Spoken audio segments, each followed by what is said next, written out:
Hello everyone, welcome to Edu Station. और ये हमारा सेकेंड वीडियो है accounting concepts and theories for beginners की सीरीज़ में। और इस वीडियो में हम लोग डिस्कस करेंगे कुछ बेसिक अकाउंटिंग टर्म्स जो आपको पता होने चाहिए अकाउंटिंग की स्टडी स्टार्ट करते वक्त। So let's get started. हमारा पहला टर्म है गुड्स। गुड्स का मतलब होता है वो कमोडिटीज़ जिसमें एक ट्रेडर डील करता है। गुड्स को मर्केंडाइज भी कहा जाता है और गुड्स को परचेज़ किया जाता है for resale at a profit. For example, अगर एक फर्नीचर डीलर है तो वो फर्नीचर को खरीदेगा एज गुड, और अगर कोई क्लॉथ मर्चेंट है तो वो क्लॉथ को खरीदेगा एज अ गुड। गुड्स को हम जैसे खरीदा गया है वैसे ही रीसेल कर सकते हैं या फिर उसको इम्प्रूव करके फिनिश प्रोडक्ट बना के भी सेल कर सकते हैं। Moving on, next term we have is transaction. Transaction का मतलब होता है कोई भी एक ऐसा इवेंट जिसको हम in terms of money measure कर सकते हैं और जिससे एक बिज़नेस की फाइनेंशियल पोजीशन में कुछ चेंजेस आते हैं। For example, purchase of goods, payment to a creditor, ये सारे एग्जांपल है ट्रांजैक्शंस के। अगर हम गुड्स परचेज कर रहे हैं तो कैश का आउटफ्लो होता है, गुड्स का इनफ्लो होता है और इससे फाइनेंशियल पोजीशन में एक बिज़नेस की चेंजेस आते हैं। मूविंग ऑन, अगला टर्म है एसेट। एसेट का मतलब होता है एक ऐसा रिसोर्स जो कि एक बिज़नेस ओन करता है और कंट्रोल करता है और यूज़ करता है to generate profit. For example, अगर एक सुपर स्टोर है जो एक फ्लीट ऑफ ट्रक्स को ओन करता है और उसको यूज़ करता है टू डिलीवर फूड, तो वो ट्रक्स उस बिज़नेस को इकोनॉमिक बेनिफिट प्रोवाइड कर रहे हैं। तो सुपर स्टोर की जब बैलेंस शीट बनाई जाएगी तो वो फ्लीट ऑफ ट्रक्स को एसेट साइड में शो किया जाएगा।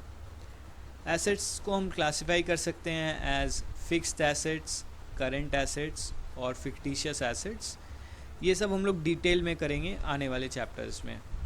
तो आगे बढ़ते हैं। Next we have is liabilities. Liability का मतलब होता है वो ऑब्लिगेशन और डेट्स जो एक बिज़नेस ओ करता है आउटसाइड पार्टीज़ को। फॉर एग्जाम्पल, अगर सुपर स्टोर गुड्स परचेज करता है डेयरी फूड प्रोडक्ट्स से for ₹10,000 on credit, then super store is liable to pay dairy food products ₹10,000 in future. तो जब हम सुपर स्टोर की बैलेंस शीट बनाएंगे तो डेयरी फूड प्रोडक्ट्स को हम एज अ क्रेडिटर शो करेंगे on the liability side. Similarly, अगर सुपर स्टोर लोन लेता है बैंक से for a period of 3 years, तो ये भी एज अ लाइबिलिटी शो करेगा सुपर स्टोर की बैलेंस शीट में। अब आते हैं कैपिटल में। Capital is the amount invested by the owner in the business. Owner अपने बिजनेस में जो भी अमाउंट लेके आता है उसको कैपिटल कहते हैं। वो कैश के फॉर्म में हो सकता है, वो एसेट के फॉर्म में भी हो सकता है। Capital is the difference between what the business owns and what it owes. So basically, अगर एक बिज़नेस के टोटल एसेट्स में से हम टोटल लाइबिलिटीज़ को डिडक्ट कर दें तो हमें मिल जाएगा capital invested in the business. Next term we have is sales. The total amount of goods sold by a business is called sales. Sales दो तरह के होते हैं, कैश सेल और क्रेडिट सेल।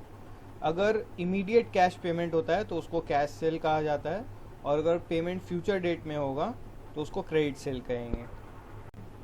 मूविंग ऑन, अगला टर्म है revenue. तो goods sale करके या फिर सर्विसेज प्रोवाइड करके कस्टमर्स और क्लाइंट्स को जो टोटल अमाउंट एक फर्म रिसीव करता है उसको कहते हैं रेवेन्यू। गुड्स सेल करना और सर्विसेज प्रोवाइड करना ही मेजर सोर्स ऑफ रेवेन्यू होता है ज़्यादातर बिजनेसेस का, बट इसके अलावा भी कुछ अदर आइटम्स ऑफ रेवेन्यू हैं जैसे कि commission, interest, dividends, royalties, rent received etcetera. हमारा अगला टर्म है एक्सपेंसेस। एक्सपेंसेस का सिंपल सा डेफिनेशन यही है कि रेवेन्यू जनरेट करने के लिए एक बिज़नेस को जो भी खर्च इनकर करना पड़ता है उसको एक्सपेंस कहा जाता है। तो कुछ आइटम ऑफ एक्सपेंसेस जो बहुत ही कॉमन है वो हैं depreciation, rent, wages, salaries, interest, cost of heater, light and water, telephone etcetera. अगला टर्म है expenditure.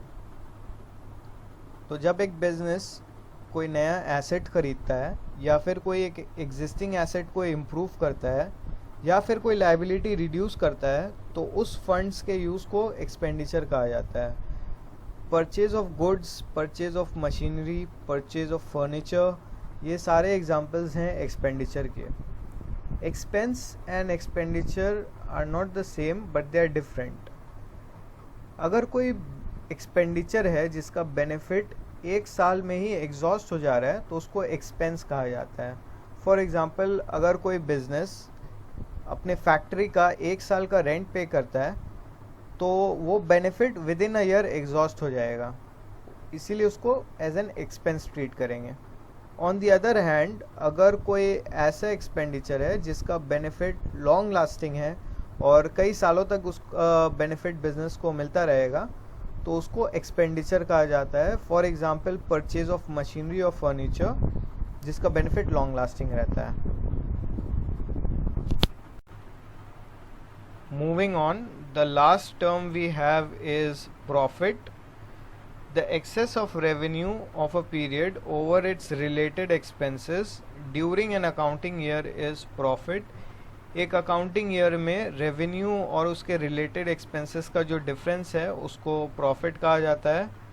Profit is the reward to business owners for investing. Business owners का रिटर्न ऑन इन्वेस्टमेंट को profit कहा जाता है। So that's all, thank you so much for watching. इस video में हम लोग ने डिस्कस किए हैं कुछ बेसिक टर्म्स इन अकाउंट्स। मैं इसी टॉपिक पे एक और वीडियो बनाऊंगा जिसमें कुछ टर्म्स जो रह गए हैं वो कवर करूंगा। तो प्लीज़ लाइक करें, सब्सक्राइब करें, बेल आइकन दबाएं ताकि हमारे फ्यूचर वीडियोस भी आप तक रीच कर सकें। And have a great day, bye.